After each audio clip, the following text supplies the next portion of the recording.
Hey YouTube, this short video I'm going to show you how easy it is to install vinyl click plank flooring. I'm going to replace my fifth wheel pop-out carpet for this really nice vinyl click plank flooring. So the first thing you want to do to prepare for your installation is you want to take out the planks from the box and lay them out flat for about 48 hours before you install. That way they can get acclimated to the amount of humidity in the air and to the temperature of the room they're going to be installed in. Then you want to prepare the base floor that you're going to be installing the planks on. So I need to pull out this carpet and make sure there's no staples or anything at all that prevents these planks from laying completely flat. Since this is vinyl click plank flooring, it has a really good thick rubber underneath, so I don't have to worry about plastic or any type of foam padding or anything down first. I'm going to put it right on the plywood base floor underneath this carpet. These are the tools that are suggested to be used according to the instructions that came with the box. However, I ended up only using the square and a razor knife and a hammer, I think, and that's about it.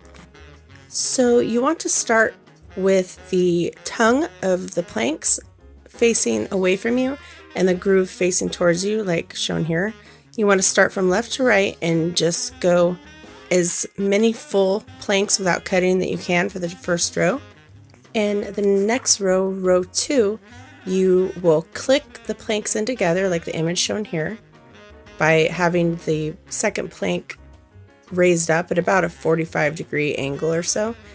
And you want to offset the seams by about 8 inches, just like shown here. Also, it's suggested that you leave a 1/4 inch barrier, basically spacer, around the entire room for the floor to be able to breathe and move. I didn't really do that and it's working out fine, so it's up to you. And just continue to keep connecting the floors until you've got the whole room finished. This is the end result of my floor. It turned out really pretty, I think. I still have to put the baseboards down, and I'm going to put a 90-degree stair edge trim on the very edge of the floor. Here's with a flash, so the color's a little different.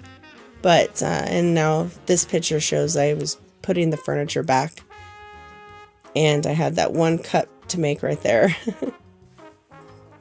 But here's a better image of my pop-out is raised. So what I did is I cut pieces of plank to cover the front part of that edge, because when I put the stair trim on there, it's called stair edging, it will hide that little bit of a gap and it will look really nice. So I hope you enjoyed the video. I hope you learned how easy it is, and have fun. Good luck. Thanks.